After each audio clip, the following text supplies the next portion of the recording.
जी ख़वातीन और हज़रात, रमज़ान पाकिस्तान की खसूसी सहरी नशरियात में मैं हूँ आपकी मेज़बान सुंदस जमील और अब वक्त हुआ जाता है कससुल अंबिया के सेगमेंट का। आज एक नए किस्से के साथ ख़वातीन और हज़रात हम आपकी खिदमत में हाजिर हुए हैं। नाज़रीन, चार ऐसे बादशाह दुनिया में गुजरे हैं कि जिनको अल्लाह ने पूरी दुनिया में बादशाहत अता फरमाई। उनमें से दो मुसलमान और दो काफिर बादशाह थे। जो दो मुसलमान बादशाह रहे हैं उनका नाम हज़रत सुलेमान अलैहिस्सलाम और हज़रत ज़ुल्करनैन अलैहिस्सलाम था, और दो काफिर बादशाह जो गुजरे उनका नाम बादशाह बख्त नज़र और नमरूद था।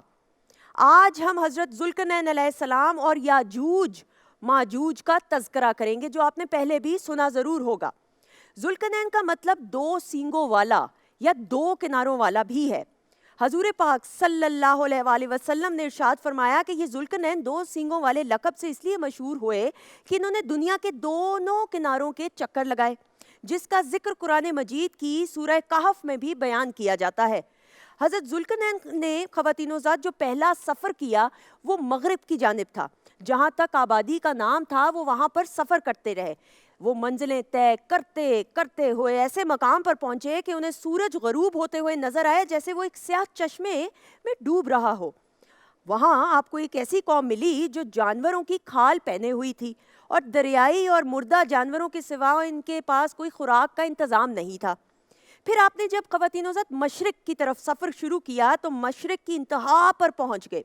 आपने वहाँ एक ऐसी कौम को देखा कि जिनके पास ना कोई इमारत थी ना कोई मकाम था, और जैसे ही सूरज गरूब हुआ करता था तो ये लोग गार में जाके पनाह ले लिया करते थे, छुप जाया करते थे। फिर आपने जो तीसरा सफ़र किया ख़वातीन और हज़रात, शुमाल की तरफ शुरू किया। जब आप सदैन यानी दो पहाड़ों के दरमियान पहुँचे तो वहाँ के लोग बड़ी अजीबो गरीब सी ज़बान उनकी होती थी। उन्होंने हज़रत ज़ुल्करनैन अलैहिस्सलाम से याजूज और माजूज की शिकायत की और आपसे मदद की दरख्वास्त की। ख़वातीनो-ज़ात, याजूज माजूज कबीले के लोगों की तादाद बहुत ज़्यादा थी। ये लोग बला के खूनखार थे। अगर आप कहें कि ये जंगली थे, ये जंगजू थे, तो ये गलत नहीं होगा। ये लोग बिल्कुल जानवरों की तरह ज़िंदगी गुजारते थे। मौसम रबी में निकल कर तमाम खेतियाँ और सब्जियाँ खा जाते थे। जंगली पन का ख़वातीनो हज़रात इनकी ये आलम था कि ये लोग सांप, कछुए और दीगर हशरात भी खा जाते थे, जिनमें कीड़े मकोड़े भी शामिल थे। हज़रत ज़ुल्करनैन से लोगों ने शिकायत की कि किसी तरह हमारी याजूज माजूज से जान छुड़ा दें, हमें निजात इनसे मिल जाए। चुनाचे हज़रत ज़ुल्करनैन ने लोगों के फितने को ख़त्म करने और आबादी तक आमदो रफ़्त रोकने के लिए जो दोनों पहाड़ थे जहाँ पे ये मुकीम थे उसके दरमियान बुनियाद खुदवा दी। फिर उन्होंने उन बुनियादों में पिघला हुआ तांबा यानी पिघलाए हुए तांबे के गारे से पत्थर जमाए और लोहे के तख्ते के नीचे चुनकर इनके दरमियान लकड़ी और कोयला भी भरवा दिया ताकि ये और ज़्यादा मजबूत हो जाए, और फिर उसको आग से भी जला दिया। फिर इसके बाद इसी तरह ये दीवार पहाड़ तक करते करते करते ऊंची हो गई और दोनों पहाड़ों के दरमियान कोई जगह ना छोड़ी गई। फिर पिघला हुआ तांबा दीवार में फैला दिया, जिसकी वजह से ये दीवार इंतहाई मजबूत होगी ताकि कोई इसमें से आ ना सके।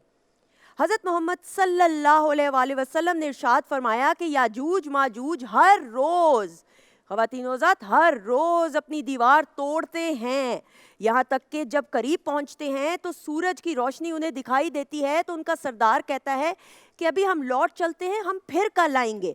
और फिर अल्लाह ताला उसे पहले से भी ज़्यादा मजबूत कर देता है जैसे वो पहले दीवार थी।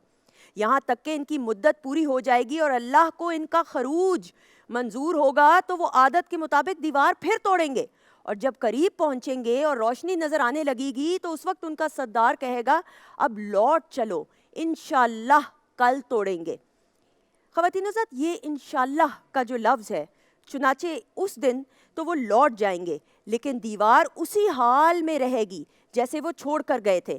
फिर वो उसे सुबह आकर तोड़ेंगे और तोड़कर बाहर निकल आएंगे। जब याजूज माजूज निकलने में कामयाब हो जाएंगे ख़वातीनो-ज़ात, तो ज़मीन में हर तरफ फितना और फसाद फैल जाएगा। चश्मों और तालाबों का तमाम ये पानी पी जाएंगे। ये क़यामत की निशानियों में से एक निशानी है। अल्लाह पाक सूरह अंबिया में इरशाद फरमाते हैं, यहाँ तक कि जब खोले जाएंगे याजूज माजूज और वो बुलंदी से ढलकते हुए दौड़ते हुए नीचे आएंगे। ख़वातीनो-ज़ात, ये तो याजूज और माजूज का हाल था, لیکن اس تمام واقعے میں جو اہم بات ہے جس پر غور کرنا ضروری ہے کہ کسی کام میں بھی انشاءاللہ کہنے کی کتنی اہمیت ہے۔ انشاءاللہ کہنے سے آپ کے عزم کو مضبوط تو کرتا ہے، لیکن اس میں اللہ کی رضا اور مرضی بھی شامل ہو جاتی ہے۔ اسی لیے ہر کام میں انشاءاللہ کہنا بہت ضروری ہے تاکہ آپ کے رب کی، ہمارے رب کی رضامندی شامل ہو جائے۔ کوشش یہ کیجئے کہ جتنا ہو سکے اپنے بچوں کی تعلیم اور تربیت میں بھی یہ تمام کی تمام باتیں ان کو سکھائیں تاکہ وہ باشعور شہری بن سکیں۔